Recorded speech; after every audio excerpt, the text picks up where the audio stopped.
Until recently, if you wanted to do some gambling or place a bet on your favorite team, $1 million on the Mets in the World Series, you had to head to a casino or know a guy who knows a guy, if you follow my meaning. But now, all you need is your phone. Cyber betting, it is a massive market, $93 billion in 2024. And fans are expected to wager an estimated $3.1 billion during March Madness alone. That is indeed mad. And that makes them prime targets for scams. Where there's money, there are scams.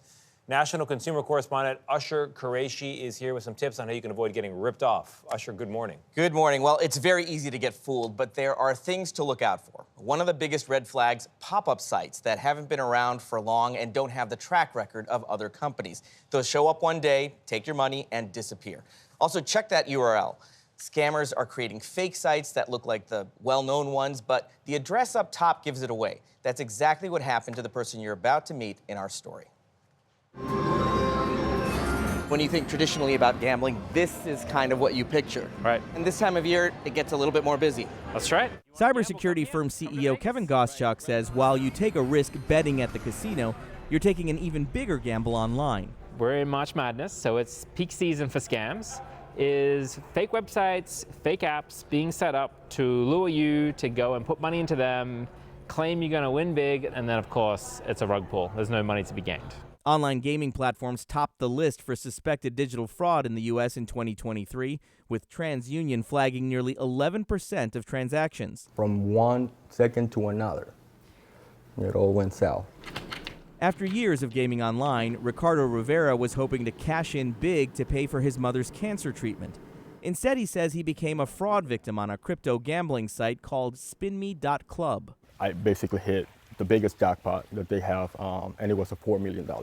Rivera had already deposited hundreds of dollars in cash and Bitcoin to open his account, but to claim his $4 million jackpot, there was a new catch.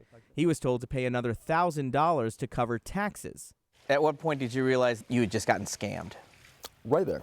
Right when they said you need to deposit $1,000.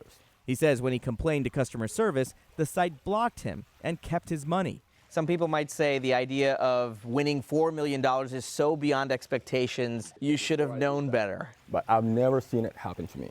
Gaming is just yet another thing on their list of things they can do to scam people out of money, right? Kevin Goschuk says the site Rivera played on appears to be unlicensed and unregulated, what he calls classic warning signs. How do you know the difference between a legitimate online gambling operation and one that's not? If you're intending to gamble, go with the well-known sport bet websites, the ones that you see on TV, the ones that you see advertising in media. Those are most likely to be legitimate websites. Is it a red flag if the online platform is not available on the App Store? Absolutely. Other signs of potential fraud: unusually high bonus offers, any promises of guaranteed winnings, and crypto-only platforms with no credit card options. This is a hard story to share. Why have you decided to share it with us? Because I do think about other folks being affected by this. I know I'm not the only one. It's not a good feeling. Now, while the FBI receives hundreds of complaints every year about online gambling fraud, the crime may be vastly underreported because a lot of victims are too embarrassed to come forward. We emailed spinme.club repeatedly to ask about Ricardo Rivera's case. All our emails bounced back, and when we reached out via chat, the site blocked us. Well, that right there tells you something, Ash-har. It It's does. just so heartbreaking. He won that money, he thought, and was probably so relieved because he could pay for his mom's cancer treatments. I hope he gets some kind of relief. Yeah.